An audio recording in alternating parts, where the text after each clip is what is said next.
Welcome to the Brilliant Humans podcast, where we celebrate extraordinary people. But here's the catch.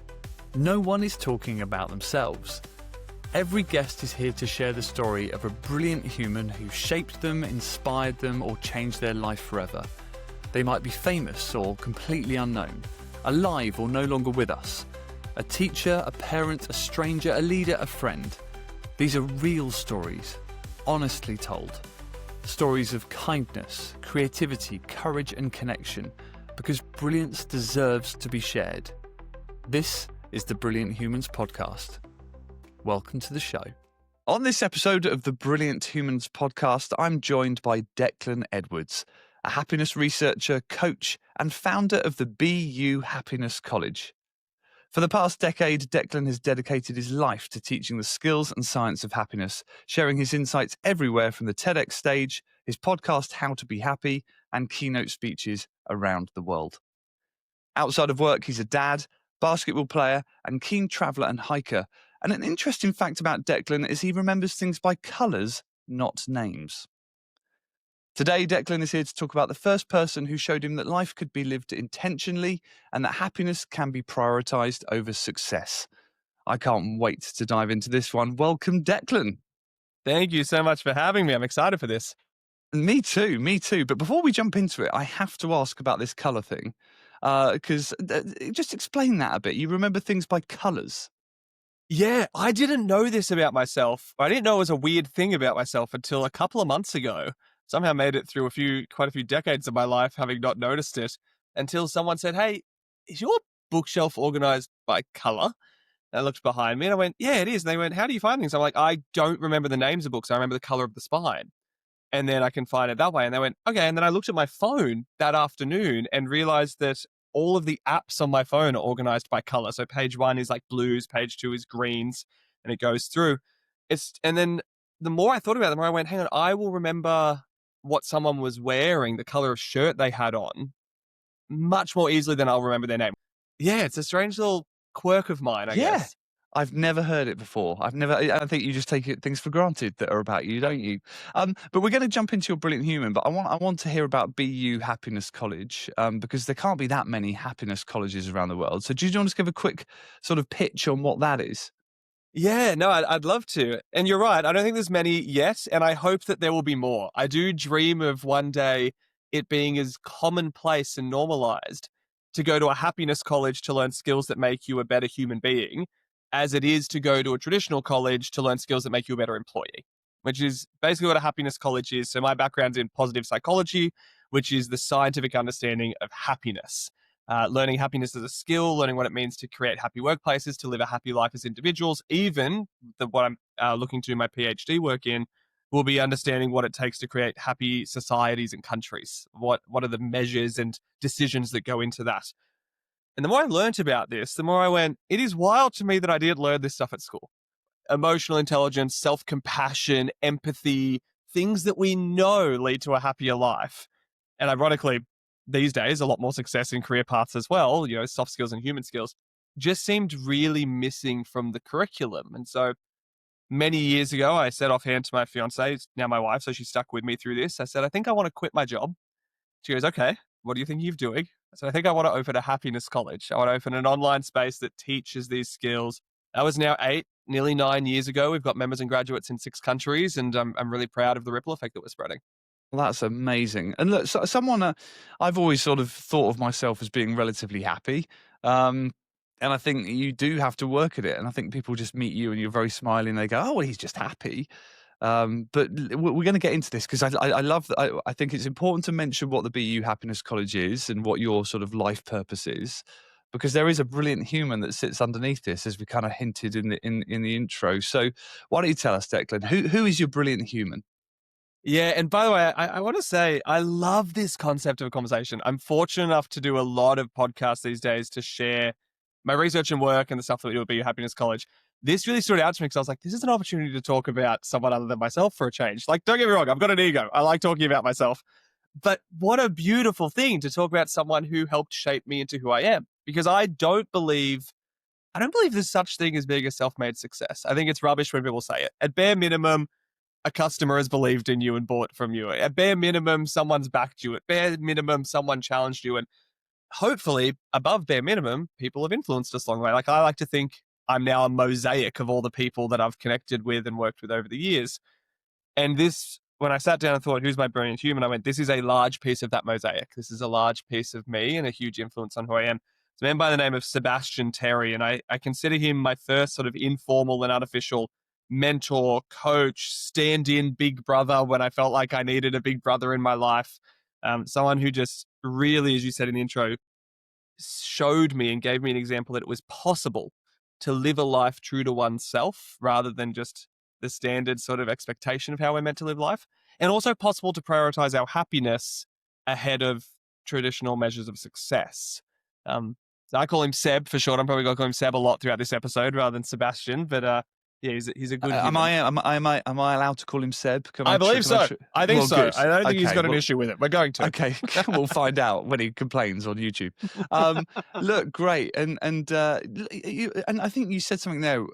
We are a mosaic, but it's interesting. You said something that I hadn't really thought about. But I think there are certain people who are the bigger pieces, and then there's lots of little pieces. Even just little interactions we have every day with someone we might meet in a store who might just be really kind to us, and they become a little piece of that mosaic. But Seb sounds like like you say, he was a big piece of the mosaic. So who is Seb? Like, what do they do? And how did you meet him? Yeah, so Seb is kind of known as like either that bucket list guy or the 100 things guy or the list guy. I met him in really strange circumstances. I look back on this now and go, I don't know if this would pass, in this day and age, whether this would even be allowed. So I first came across Seb and his work and then connected with him. I want to say very clear to everyone listening to this conversation, I may be a happiness researcher now and like I run a happiness college, but I've definitely not been a happy chappy or a happy man my whole life. I struggled a lot in my formative years, particularly through my teenage years with quite a loud inner critic, quite a lot of crippling self-doubt and a real lack of sense of self. And I put that down to a couple of things. My family history, it's very clear what the measure and definition of success is. My father has now done over 40 years of active service in the military. His father did over 45 years active service in the police force. His father did his entire lifespan in the military. I think this goes back about 4 or 5 generations. It's either lifespan military, lifespan police force, and that is the measure of a good life and of success, which I think I have a lot of admiration for. But I knew that it wasn't the right path for me. But I didn't know what was. And that was hard in my teenage years to go, I don't think I want to follow the family footsteps, but I also have no idea what my other path would be. And I look back on that part of my life now and describe myself almost as a human chameleon. I was really good at being what I thought everyone else wanted me to be. And what that led to was a real disconnection from myself. And over time, that disconnection became me sort of randomly decided upon milestones that I thought would make me happy. If I did well at school, then maybe I'd be happy. If I got into uni, maybe I'd be happy. If I got a girlfriend, I'd be happy. If I bought a car, I'd be happy. It was always, this is going to make the difference. And unfortunately, one that hit me quite early, or fortunately, depending on how life played out, you could look at it through 2 lenses. I got on social media like a lot of people do in their teenage years. It was a big era of social media becoming a popular thing. And very quickly started comparing myself and my body to what I was seeing online. And as a teenager, I didn't realize I was comparing to people's highlight reels and then to edited photos. And so here's me going, well, if I lose some weight, I'll be happy. And I lost a bit of weight. I wrestled with my weight for a lot of my teenage years. When I stopped playing basketball as a teenager at a competitive level, I kept eating like I was an athlete, but not training like I was an athlete. So I put on a lot of kilos. And I lost 5 kilos and went, I don't feel any different in who I am. So I went, oh, well, I need to lose another 5 kilos.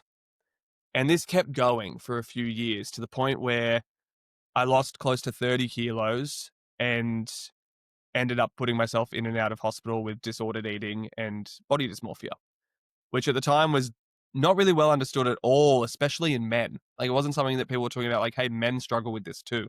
And young boys are wrestling with this. And so whilst I was in hospital and, doctors are going, we don't know why you're losing weight. We don't know why you're so sick. We don't know why your digestive system's struggling so much. And here's me going, well, I'm not going to tell anyone that I'm not really eating because I think it affects no one but myself. I saw how it affected my mom who had a big part in raising me, and realize that the way I was treating myself and my relationship with myself wasn't just about me. It affected those that I care about. And I don't know whether I don't know what I believe in terms of, the universe, fate, God, whatever it was. There was something that sort of nudged. I remember being in the hospital bed, opening up my laptop, and the first story on the news, it used to be like 9MSN News was the homepage on my computer. And the first story was wild Australian man volunteers to be mascot for Canadian ice hockey team. Now, that sounds like a bit of a laugh. Let's read that. I looked and started reading it, and it was a story of Sebastian Terry. And I went, what a strange man, what a strange thing to do. And the more I read about the story, the more I heard about how this was someone who, in his 20s, in quite a formative age of his life, he was a bit older than me, had lost someone near and dear to him suddenly and unexpectedly. He'd lost his best friend. His best friend had passed away. And in that time, he asked himself, if I knew I was going to pass away very early in life, would I be happy with how I've lived in life? Because his friend, he went, I think my friend would have been happy with how he was living life. Like, obviously no one wants to go early, but my friend did. I think he would have been happy with the time that he had. And when he turned on himself, he went, I don't think I would be. And so he wrote a list of 100 things he thought would make him happier. A bucket list, right? And then he wrote a blog about it and just went, right, that's what I'm committing my life to. I'm just going to try to tick off all these things, quit his job, off he went and just went, let's see if we can complete these. And all these stories started popping up about it. So I went, oh, interesting. Then logged into, his website and was learning more about the crazy things he's done. I'm sure we'll talk about some of them. And I went, this is the first example I've ever had in my life of someone going, this is what success and happiness means to me, and stuff it, I'm going for it. And that was really inspiring for me. So I signed up. I think at the time you could sign up onto his blog and you could write your own list and you could share it with people. And I was the youngest person to join it. I was like 16 or 17 at the time. And I was doing it from this hospital bed and school, basically back and forth between the two of them. And then at one point I plucked up the courage to send him an email and said, hey, you're from Sydney, Australia. I live in the Hunter Valley. It's only a few hours away. I've been reading your story. It's really inspired me. Would you like to come speak at our school for our year 11 commencement address, like our senior year commencement address? I went to a public school. We'd never had a commencement address before. I don't think the school had a budget for it. And he said... And a public school is different over here, right? So public school in Australia is it's a state school. Yes, you don't pay for it. Yeah. Correct. Yeah. Cool. So primary school, public government-funded school. We definitely never had a speaker before. And he said yes, and then I had to figure out how to make that happen. So I asked our year advisor. We managed to get, a bit of donations. We asked people to go home and ask their parents, and somehow sold the school and sold the year on this idea of bringing this guy in to speak. And thankfully he said yes and did it. And ever since then, he's been a part of my life. This is now coming on to, it's not half my life. I'm just realizing, like, half my life that we've been part of each other's lives in some way. And many more adventures, many more stories to come that I'm sure we'll talk about. But even just that first one, I was like, something was meant to happen there for us to cross paths. Yeah. Wow. I mean, you said a few things there. It's interesting. So I come from a family where my father was a police officer for 32 years. And my grandfather was a major in the British Army. And my other grandfather was in the army. And like you, that's just kind of not what I wanted to do. So you said that, and I'm smiling inside thinking about that. And also you said something, and I want to get into this in a little bit, but about what society's measure of success is. And I think we're living in a world right now where you look at the statistics, and we're living in the most unhappy world that we have for a long, long time. Kids are really unhappy. People at workplace happiness is on the floor. And I think we've probably been measuring the wrong things. So for you to kind of have that realization, that's amazing for a 16-year-old to have. So tell me, so you message him, he agrees to come to your school a couple of hours away. What was it like? What was that first meeting like? Do you remember that?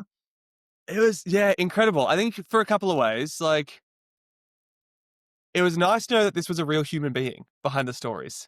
You know what I mean? To go, oh, this is actually, in a weird way, there's nothing special about him, which I kind of like. You know what I mean? Like, it's not like he's gone on to do extraordinary and incredible things in his life, but it was really encouraging for me as a 16-year-old, 17-year-old to meet him and go, hey, if you can do this, why can't I? Like, you know what I mean? Like, there's nothing exceptionally different there.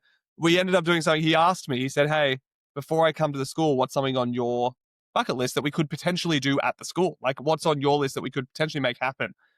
And I used to have quite long hair when I played basketball. I had, before it was cool to have a man bun, I sort of had a bit of a man bun in the Thor hair. It was greasy and not well looked after. It was very much the teenage years.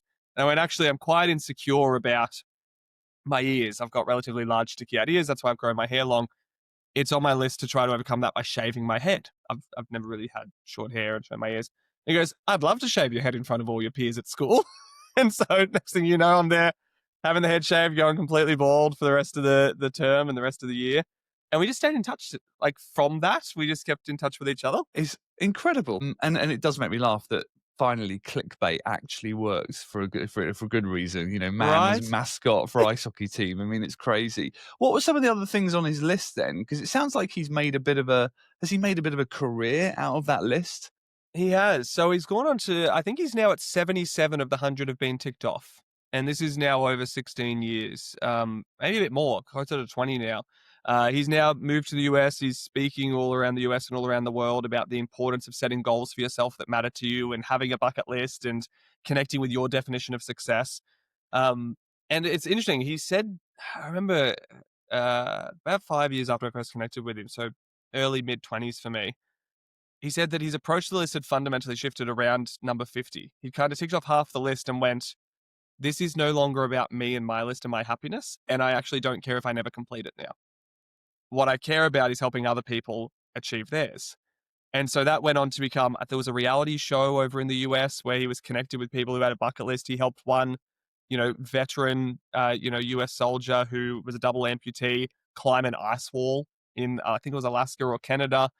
He's helped people go skydiving. He's helped someone who was quadriplegic, whose goal was to finish a marathon. He ran the marathon pushing him the whole way. And he's like, I'm just trying to help as many people as I can now. But even in the early days, he's got a book out called 100 Things that I read. It was out a few years after we first connected. I think there's a very brief mention of me and the shaving head story in there on one of the pages. But I'm like, this is wild how much life you've lived in such a short amount of time since deciding to do this. He's delivered someone's baby. He's not medically trained. They just invited him into the ward to do it.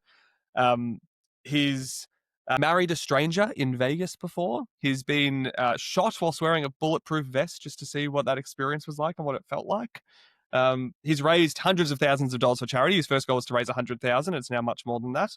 But yeah, there's this, you look at it, you look at this list and go, what a weird blend between out there strange things that are like, I just put it on there because I thought it'd be fun to try, and really deeply meaningful things. Which is, I think, a sign of a nice life well lived, is define what happiness and success means to you and then do it. And, his list stands as a testament to that. Yeah. I mean, wow. And I think what a fascinating turn in that he's realized that, the first half of the list was all about him, but actually you can be really, really happy and feel very, part of life and community by going out and helping others. And I think that's what this and what probably you're doing, I think that's the trick. It's actually all that self-happiness, buy a car, buy a house, get a six-pack, all that self-indulgent stuff, that's not going to really make you happy in the long term. You hear that all the time. You hear celebrities talk about, I thought winning the Oscar was going to make me happy. I thought making my first million was going to make me happy. And they're like, and I got there and it didn't. But maybe the trick is to actually look outwards. So in your research, have you found that sort of marries up with what Seb's found? Dramatically so. Yeah. Altruism and kindness are some of the most powerful correlated things with happiness. Helping other people be happier is genuinely a great way to help your own happiness. We see that time and time again. I used to believe, in the saying, happiness comes from within. It's not an external thing. You're not going to get it from these external accomplishments.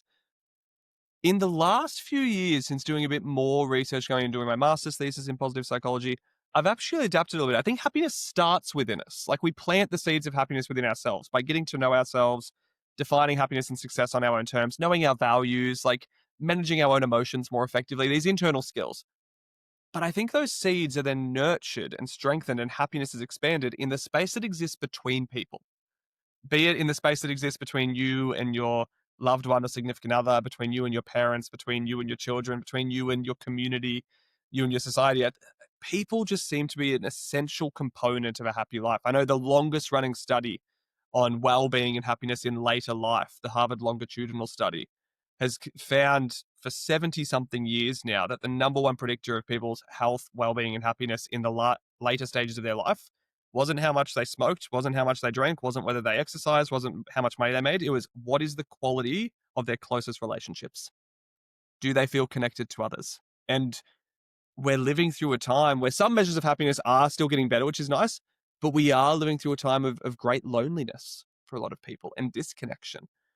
And that's concerning. I think you're right. Like something I learned, thankfully, very early by having these conversations with Seb, and Seb sharing his own realizations of like, this isn't about me anymore. This is a community effort. This is a collective effort to live more intentionally, really shaped how I went on to have my career, to go, this isn't just about literally everyone who comes to the college now. By the first videos they interact with, whether they're on self-study or working with one of our team personally, is like, this can't just be about you.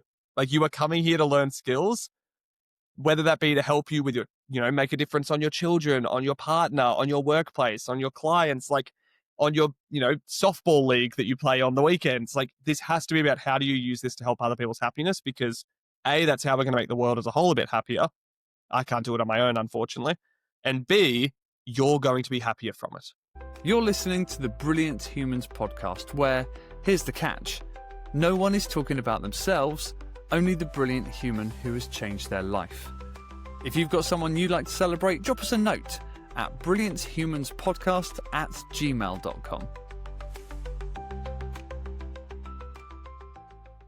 So you've met Seb, you're 16 years old, he's come to your school, he's shaved your head. You're now, it sounds like you're in an interesting place at that point in your life. And now I'm speaking to you and you're running this incredible BU Happiness College and you're spreading this happiness. So what happened then? What was the big impact that you had on you at that point? Yeah, so I think the first big impact was the one we spoke about at 16. And then another big impact came a few years later that really set me on the path I'm on now with my career. And to be honest, gave me some lessons I needed that was more of a tough love kind of lesson. So this is now, I want to say I'm 22, 23 at this point. So this is, we're coming on 7 or so years since I first came to Seb. We've been in touch since then. We've been following, I've been following his work, and there's something like a crazy close relationship. I've done a few of his online courses, been part of the community and whatnot. And he announces that he's going to take a group of people from around the world to Nepal to climb to Everest Base Camp over 10 days. And I went, that's on my bucket list. Going to Everest Base Camp is on the bucket list. I've had that written there since I was 16, and I wrote the very first list I ever wrote when I put it on, his blog. I have to go. My God, I have to be there. And I looked at the dates, and it was scheduled for the week or 2 weeks before I was due to get married. So my wife and I met when I was actually shortly after Seb came to our school. We met. You got rid of the greasy hair and suddenly you met the woman. And all of a sudden, yeah, I know. I asked her out for a date when I was 17. I was coming into year 12. She said yes. I panicked and got scared that she said yes and never organized the date. And then a couple years later, when I was at university, she was finishing up year 12. We bumped into each other at a friend's party, and she went, I'd been in another relationship since then. I'd sort of, gone off to study, and she went, you still owe me a date from a few years ago. And now here we are. Next year we'll be 10 years married. We now have an incredible baby boy. As of this year, we became parents together. We've built this amazing life together. But I remember Seb saying, hey, we're going to Everest. Do you want to come? And I looked, and I was like, I will be getting back 3 or 4 days before I'm due to get married. This seems like a bad idea. And the stress of organizing a wedding, especially, we're like 22, 23 at the time. And I said to, my fiance, now my wife, I was like, what do you think? And she goes, you've got to go. Of course you have to go. Like, go, do it. And so I booked it, and off we went, and had this really tough experience. Like, everyone in the group got food poisoning while we were over there. We all struggled with altitude sickness. I think I lost, again, history of struggles with body dysmorphia and body image. Thankfully, I'd worked through a lot of that by this point, but I lost 7 kilos in 2 weeks over there from being sick. Very difficult thing that I look back on with a lot of pride now, but very challenging. We do this challenge. I then come back to Australia. We got caught due to poor winds getting out of, if anyone who's been to Everest Base Camp, you fly into a tiny little airport called Lukla that's on the edge of the mountain. It was, at the time, one of the most dangerous airports in the world. They need perfect conditions to fly in and out of it. Tiny little passenger jets go up. And we got back and we were all exhausted. We just wanted to go home. We wanted to eat real food. We were so tired. We felt accomplished. We felt connected as a team, but we wanted out. And we got stuck there with bad weather and it just kept getting pushed back, pushed back, pushed back. And I'm like, I'm going to miss my wedding. And so I'm like, satellite calling my wife. She's working in travel at the time, trying to see. She's like, we might be able to get a helicopter. And I'm like, with what money? We're in our early 20s. I can't afford a private helicopter to get out of here. And she's like, well, you can't afford to miss this wedding either, buddy. Like, pull it off. And thankfully, the 2 seats opened up on a plane. We're able to sort of, by this point, everyone in the community knew, what was going on. And they're like, who's the guy who's getting married soon? Quick, go get on the plane. Like, get out of here. And so I got back in time. But a few weeks after I got married, I wrote this piece, this article about what I think made the difference to me over there, about like, what was it that allowed us to do something so challenging and difficult in tough times. And Seb called me a couple of days later and he's like, hey man, I just want to talk to you about that article that you put out. And I went, okay, yeah, it's strong. He goes, look, some of the people who were on the trip with us, have read it and they felt it was a bit unfair to them. And I was like, oh, okay, let me have a read. And I remember sitting down and reading it back and being like, in attempt and aim to like really celebrate myself in it, I had really like fallen into an ego trap. It was a very egotistical piece. And he checked me with it. He goes, look, this is not you as your best self. This is not a reflection of the man that I know you are and that you're becoming. I think you can do better than this. And I needed that. I'd started doing pretty cool things in my life. I did a lot of work to feel better in myself. But that had led to an overcorrection, right? From like deep insecurity to almost like deep arrogance in some ways. And I needed that presence in my life to go, stay humble, stay true to your values, care about other people. Like, you can do better than this. And I think we all need that ego check and reality check, especially like late teens, early 20s. I'm very grateful it came from someone that I trust and have a good relationship with so I could hear it and take it on. And I think like that was another big moment 7 years later that he shaped who I am as a person now. Isn't that great? That's a true sign of a brilliant person. It's not just building you up, building you up, building you up, telling you great, telling you great, telling you great. It's actually a brilliant person will take you to one side and just say, hey, I don't think you got that right. Or I think you can do that better. And I've always said that about managing teams. I'm like, the moment the feedback stops means I don't care about you. And I had someone in my life that I thought was a brilliant person, and because they were fueling the ego, but actually they weren't at all, because they weren't willing to help me. And then when I was done being of value to them, they just threw me on the scrap heap. And that hurts. That really hurts. And you realize, oh, okay, they're just a fraud. So I think the true sign of brilliance sometimes is they tell you what you don't want to hear. They tell you the difficult things. So that's, again, a measure of Seb. So you've met him at 16. You've done the base camp thing at 22. At this point, had the Happiness College sort of started entering your mind? What sort of part did he play in that? Yeah. So at that point, I'd started, because I'd basically, those 7 years between, I was doing a lot of work on myself. Like I was, working, I was getting counseling, I was getting support, I was working with coaches, I was trying to learn more about this, and I was doing a lot of the inner work on myself. And that continues, by the way. Like even to this day, I'm a huge believer that my role is to always be a teacher of the skills and science of happiness and a lifelong student of the skills and science of happiness. I'm grateful to stand on the shoulders of many people who came before me, and I'll continue to do that. But I remember getting to this point where I just started, I'd done a Bachelor of Health at university by this point, and I was running a personal training business. I was studying nutrition and dietetics, and I was starting to work in that space. And I was just finding repeatedly, I was like, hey, people know how to eat and exercise. Like, generally, we know what to do. We know we're meant to move our body. We know roughly what we're meant to eat. And yet we don't. Why is that? That's really fascinating to me. And I realized there was this big gap in, like, I hadn't learned much about behavior change. I hadn't learned much about values. I hadn't learned much about self-worth and self-esteem and how that can get in the way of positive change and making sure people were doing it in healthy ways.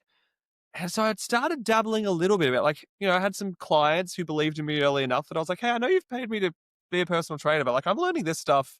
I think it's going to make a difference. Do you mind if, like, after our PT sessions, we sit down together and just have a conversation about your motivations, why you want to do this, your goals, your barriers, like try to understand the psychology of it more. And I fell in love with that. And so I found out I could enroll in a postgraduate study in positive psychology. And then it kind of evolved from there. And my wife and I went traveling. We went to the US, and I went, hey, that was when we had the conversation. I think I want to go all in on this. Like, I think I want to open an online college in a space. And for many years, it was just coaching. I had myself and a team of professionals who I brought on to work with people one-on-one in a way that was strengths oriented, future focused, a bit more proactive and practical than a lot of your counseling, psychology, and therapy, which is a bit more when people are at -10, how do we get them back to coping? How do we get them back to neutral? Which is very meaningful work, very important work. I'm very grateful it exists. But I also believe there's a lot more to life than just coping. There's a lot more to life than just getting by and being okay and ticking the boxes and going, okay, another year's passed. I think our goal should be happiness. Our goal should be fulfillment. And there wasn't much in terms of services on that side of things, like to learn about that from a scientific and evidence-based lens. And so I went, I've done all this study. I might as well put it to work.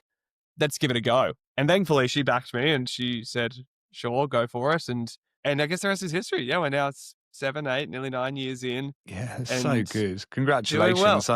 Yeah, no, brilliant. And it will continue to do well. I really think the world is on a precipice of change. I really do believe that. I think we've gone so far down this route. And the more and more I read about Gen Zs or Gen Zs, their whole interpretation of work and happiness and life. And it's changing at that layer, and it's actually spreading up through the older generations, which is really interesting. But at any point, I mean, did you contact Seb again and say, look, this is kind of what I'm thinking? Did you get his advice for this? Much as I was building it, but we've had Seb come and guest speak to the college before. I've had him on my podcast before as well. And when I was over in LA a few years ago doing a little bit of speaking in the US, I went and visited him at his house and asked how he was all going. And yeah, it's nice to see him just grow, getting bigger and bigger. His reach and impact just getting larger and larger and larger, and knowing that there are people out there who are connecting with him in his story. Maybe someone who listens to this conversation will do that. What's the biggest lesson if they were to, ping into their head and think about Seb one day? What's the biggest lesson that Seb's taught you that you'd now like others to know, that you'd like to amplify into the world? I'd say conceptually, the biggest lesson is that it's possible to live a life true to yourself and to put happiness ahead of success. And success will normally follow. Like, success has tended to follow, in my case, in Seb's case. All the research shows the same thing. It's called the happiness advantage. When people know the skills and signs of happiness, they make better decisions, they get better outcomes. It's like, conceptually, I'm like, what a great lesson. Tangibly and practically, start simple. Dot point a list of things that you think are happiness on your terms. Like, if you go, what would make me slightly happier in the next 5 years of my life? What are those dot points? Because chances are your answers and your dot points are going to be different to mine. They're going to be different to Seb's. They're going to be different, to yours, Jonathan. Like, for those listening to this, that is your first little insight into, what do I want to pursue here? And that's worth finding. I'm definitely going to make this list. And coming back to your list that you made on the blog, how many of those things did you get through? Yeah, it's been cool because it's evolved over the years, right? I wrote it when I was 16, so you can imagine some of the things that made a bucket list of a 16-year-old boy, right? First list, I wrote 57 down, and I was like, I'll get to 100. I'll write the 100 because that's what Seb did. Even that, it was nice for me to learn over the years that, like, Seb's definition of success and approach is not my definition. Like, we have very different lives now, and we're both very happy. But our lives look very different on paper, which has been an interesting thing to learn. I knocked over 27 of the original list. And then in my mid-20s, I rewrote it. I sat down and went, what's still relevant? What doesn't feel relevant anymore? Like, I've changed a lot since I was 16. I expanded it out to about 73 on the list. I think I'm currently sitting at about 49. It's actually in one of the color-coded books on my bookshelf. There's a little journal there that has now moved house with me 4 times. It's a ratty old journal that's falling apart, and it has my little dot point list. The most meaningful one that was ticked off recently that I obviously mentioned to you, I wrote it when I was 16 years old. I said, one day I would like to be a dad. And 6 months ago, I became a dad, almost to this day, actually. Next week will be 6 months old. So that's been a very meaningful one to tick off this year. But just thinking about Seb and his outlook, and then linking that to the research that you've done over the last decade and what you know about happiness, how would the world be different if more people were like Seb? I think first and foremost, people would be happier. I know that to be true. And as a byproduct of that, I think a lot of people would, like, the world as a whole would be a lot more successful. Like, I think this is one of the biggest breakthroughs from positive psychology of the last 30, 40 years is we've had the relationship between success and happiness fundamentally backwards for the last few hundred years of humanity, or few thousand, depending on how you look at it. We keep telling ourselves that if we achieve something, it will bring happiness. Like, I'll be happy when. I mentioned I did that throughout my teenage years. In the happiness research, it's called the hedonic treadmill or the happiness trap, because you get there, you enjoy it for a minute, and then you set the next benchmark. And we're always chasing.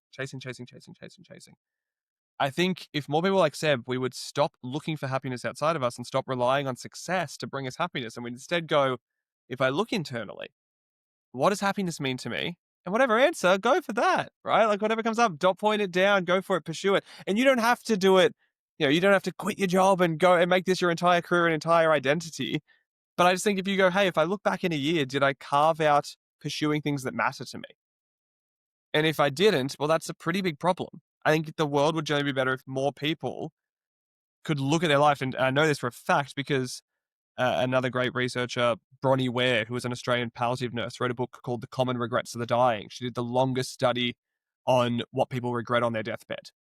The number one regret that people had on their deathbed, regardless of age, background, culture, these thousands of people she asked, the number one most common regret was, I regret living a life that was not true to myself, but instead was a life others expected of me. Yeah. It sickens and saddens me that the most common regret people are going to have at the end of their life is, I didn't live a life true to myself. I lived somebody else's life. Like, talk about how the world would be different if more people, practice what Seb taught me. I think that would change. We wouldn't see that be the most common regret. Oh wow! Oh Declan, I'm so gutted that time is coming to an end. But I've downloaded numerous episodes of your podcast. I'm going to be listening to you. I'm going to be looking into this way more. You've inspired me. But the last question we always ask everyone on this show, it comes back to the brilliant human.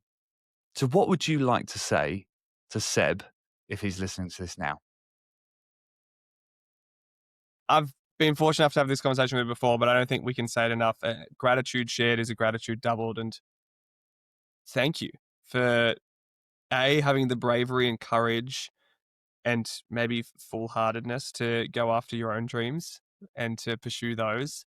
Thank you for being willing to, step in as a bit of a role model and mentor and big brother for a 16-year-old kid who was going through a really tough time and was really sick.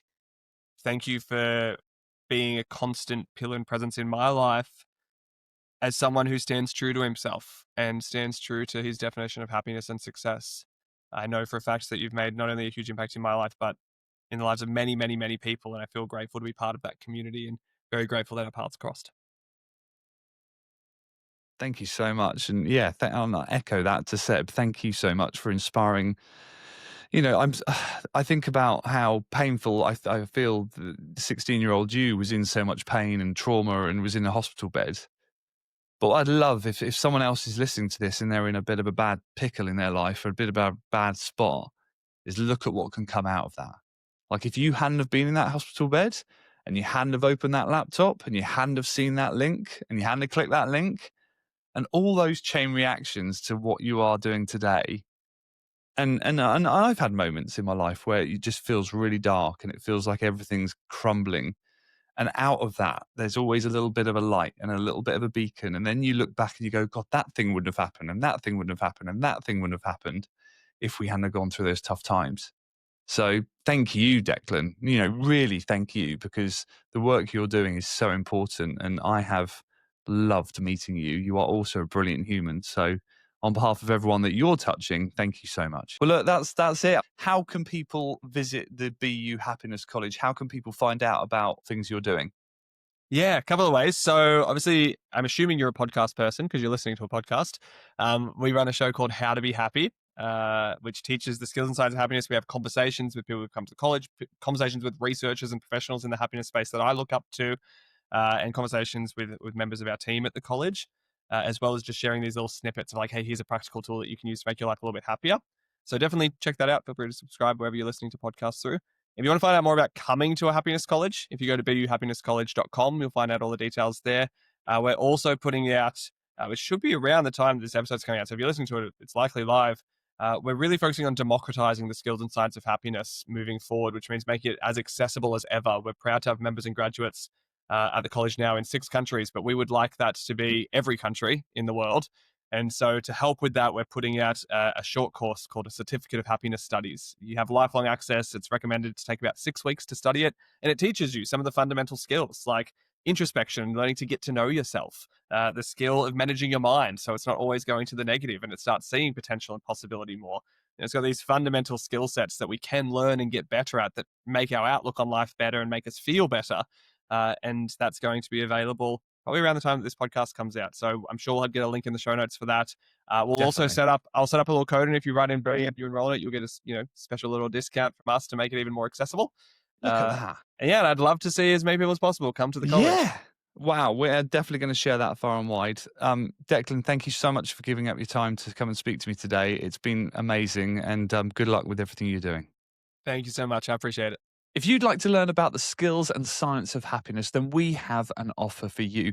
As Declan said in the episode, he is offering his Certificate of Happiness Studies through the BU Happiness College at a 15% discount for all Brilliant Humans podcast listeners. 15% off. It's really worth it. I've signed up. It takes about 6 weeks to complete, and you get lifetime access. So if you want to go to BU Happiness College, we'll also put the link in the show notes.